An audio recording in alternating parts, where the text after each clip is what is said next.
வில்வாதம்பட்டி ஊராட்சி வளர்ச்சி மற்றும் சாதனை பணிகள் 2021 முதல் 2025 வரை மாண்புமிகு தமிழ்நாடு முதலமைச்சர் திரு மு.க. ஸ்டாலின் அவர்களின் தலைமையிலான திராவிட மாடல் ஆட்சியில் தொப்பம்பட்டி ஊராட்சி ஒன்றியம் வில்வாதம்பட்டி ஊராட்சியை ஒரு முன்மாதிரி ஊராட்சியாக மாற்ற ரூபாய் 4.29 கோடி மதிப்பீட்டில் பல்வேறு உள்கட்டமைப்பு மற்றும் மக்கள் நலத்திட்டங்கள் சிறப்பாக செயல்படுத்தப்பட்டுள்ளன. வணக்கம்ங்க, என் பேர் அருண்குமாருங்க. நான் வில்வாதம்பட்டியிலிருந்து பேசுகிறேங்க. இப்போ எங்கள் அமைச்சர் சக்கரபாணி அண்ணனை பற்றி சொல்லணும்னா சொல்லிகிட்டே போகலாம். அந்த அளவுக்கு இருக்குது அவர் நிகழ்த்தின சாதனைகள்லாம்.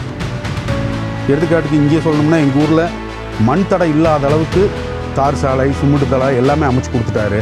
மண் தெருவே இல்லாத அளவுக்கு ரோடு போட்டு கொடுத்துருக்காரு.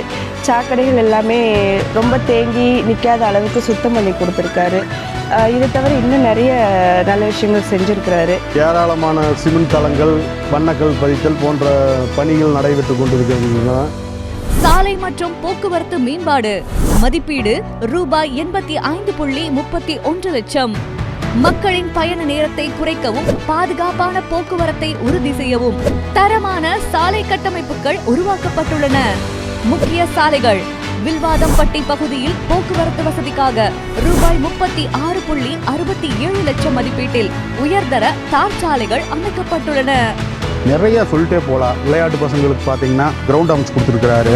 சத்துணவு கூடம் ப்ளஸ் சமுதாய கூடம் எல்லா ரோட்லையும், அதாவது ஒரு வீட்டு இருந்தாலும் கூட அந்த வீடு போகிற வழியில் 4 வீடு இருந்தால் அந்த 4 வீட்டுக்கு உண்டான சாக்கடை வசதி, ரோடு வசதி, மண் தரையே கிடையாது. குடிசை இல்லாத ஊராக மாற்றி தந்திருக்காங்க. குழந்தைய படிக்கிறதுக்கு பால்வாடி, முடியாதவங்களுக்கு இந்த நிகழ்ச்சி இது நடத்துறதுக்கு சமுதாய கூடம், புதிய சமுதாய கூடம் 50 லட்ச ரூபா மதிப்பீட்டில் செஞ்சு கொடுத்துருக்காரு. வில்வாதம்பட்டியில் ரூபாய் 50 லட்சத்தில் சமுதாய கூடமும், ரூபாய் 20 லட்சம் மதிப்பீட்டில் நவீன பேருந்து நிழற்குடையும், ரூபாய் 12.61 லட்சம் மதிப்பீட்டில் அங்கன்வாடி மையமும், ரூபாய் 22.20 லட்சம் மதிப்பீட்டில் விவசாயிகளுக்காக கதிரடிக்கும் தளமும் சேர்த்து ஊராட்சியின் சமூக மற்றும் கல்வி தரத்தை உயர்த்த ரூபாய் 1.11 கோடி மதிப்பீட்டில் கட்டிடங்கள் கட்டப்பட்டுள்ளன. இப்போ மருத்துவ செலவு பார்த்தீங்கன்னா ஏழை எளிய மக்களுக்கு அவங்களால முடியல அப்படின்னா முதலாக அவர் தான் நிவர்த்தி பண்ணி கொடுக்குறாரு.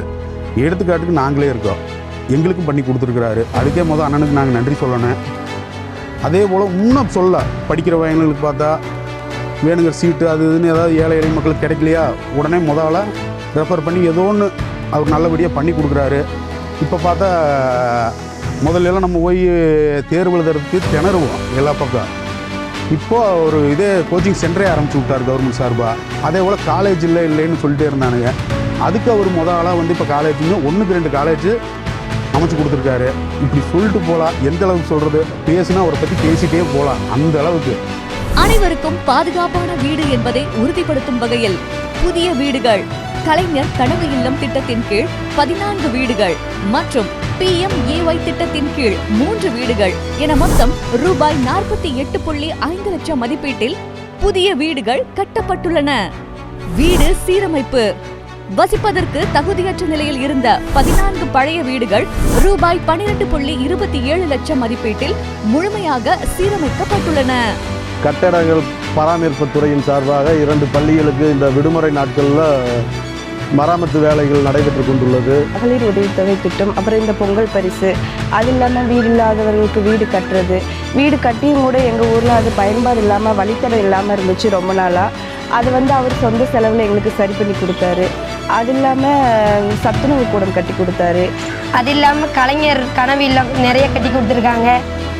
இப்படி எண்ணற்ற திட்டங்கள், மேல்நிலை தொட்டிக, நிலத்தடி நீர்மட்டத்தை உயர்த்தி தடையற்ற குடிநீரை வழங்க மண் அணைகள், மேல்நிலை நீர்த்தேக்க தொட்டிகள், குழாய் இணைப்புகள் போன்ற பணிகளுக்காக சுமார் 64.51 லட்சம் ரூபாய் மதிப்பீட்டில் பணிகள் மேற்கொள்ளப்பட்டுள்ளன.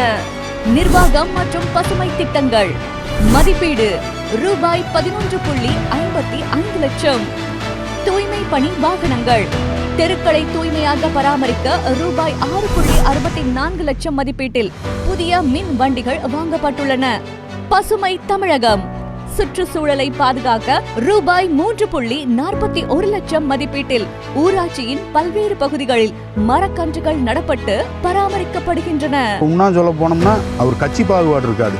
எந்த கட்சி பாகுபாடு இல்லாம யார் உதவின்னு போனாலும் முதலா செஞ்சு கொடுத்துட்டு இருக்காரு. அமைச்சர் இதுதான் பண்ணுவார் அப்படின்னு இல்லை. எங்களுக்கு கஷ்டம், ஒருத்தவங்களுக்கு படிப்பு உதவி வேணும், இல்லை ஒருத்தவங்களுக்கு திருமண உதவி வேணும், இந்த மாதிரி மருத்துவ உதவி வேணும், எது வேணாலுமே நாங்கள் யோசிக்காமல் அவரை ரொம்ப ஈஸியாக அவரை போய் பார்க்கலாம், கேட்கலாம். அது மேலும் ஒரு புது தடை, நல்லது கெட்டது எதுவாக இருந்தாலும் இங்கே வந்துடுவார். மக்கள்கிட்ட ரொம்ப நெருக்கமாக இருக்கிறாரு. இந்த ஒன்றே அவரை இன்னும் உயர்த்தி கொண்டு போயிட்டே இருக்குது. அதை தாண்டி அவர் அமைச்சர் அவரை பார்க்க முடியாது அப்படிங்கிறதெல்லாம் கிடையாதுங்க. எங்கள் தொகுதியில் நாங்கள் யார் நினச்சாலும் எப்போ வேணாலும் அவரை போய் பார்க்கலாம். ஊருக்கு வந்துட்டாரா முதல் வேலையாக எல்லா ஊருக்கும் போய் பார்த்துட்டு வருவார். குறைஞ்சது ஒரு ஊருக்கு மாதத்துக்கு ஒரு 2-3 ட்ரிப்புனாச்சும் வந்துடுவார். அமைச்சர் அப்படிங்கிறத தாண்டி அவர் எங்களில் ஒருத்தராக இருக்கிறாரு. எங்களுக்கு எது வேணுமோ அதை பண்ணுவார். மீண்டும் அண்ணன் அமைச்சர் சக்கரபாணி அவர்களே, அவரை தவிர வேறு யாரும் வர வாய்ப்பு இல்லை. அவர் தான் வருவார், அவர் தான் வரணும். உணவுத்துறை அமைச்சர் சக்கரவாணி அவங்க தான் வரணும். இந்த மாதிரி அமைச்சர் சக்கரபாணி தாத்தா தான் வரணும். அடுத்த ஆட்சியும் நம்ம ஆட்சி தான். ஸ்டாலின் தொடரட்டும், தமிழ்நாடு வெல்லட்டும்.